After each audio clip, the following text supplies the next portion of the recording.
Now, I've just received a presentation from Tim here from Seagate, and he's been explaining the whole idea of HAMR technology. Now, that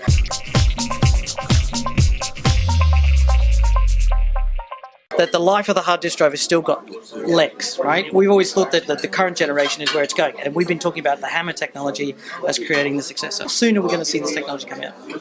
Well, as we discussed today, Seagate's committed to a 20 terabyte plus drives in 2020 and beyond. Right. It's going to be very difficult to get over anything 20 terabyte capacity without something like HAMR. We've got to do a transition from the current technology to a new technology, and that's what HAMR is. That's what HAMR is. So the video that you sort of showed us in the session that you just walked it through, and I'll put a link in the show notes to the session. It's being published following this event, and you're using a laser to excite a gold particle, which then creates the heat in the layer so that you can switch the bit. Yep, so what we're doing with the laser, and then we use a waveguide to take the light from the laser.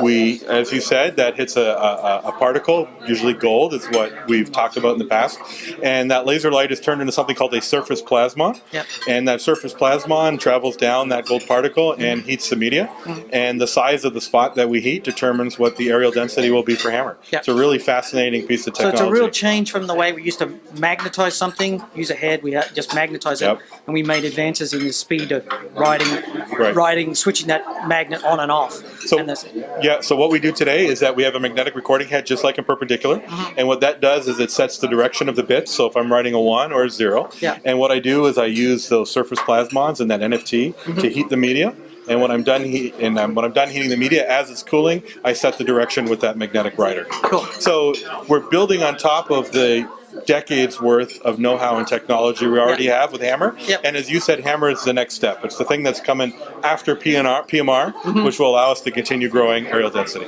Yeah, and that's what's really, so to me, as a networking, if you're a networking person, you'll know that storage networks are still important, especially things like NVMe and NVMe over Ethernet fabrics, and if you've been thinking that SSD is the only way forward, I'm here to tell you that hard disk drives are still going to be a part of that factor for the foreseeable future. And I would agree with you 100%.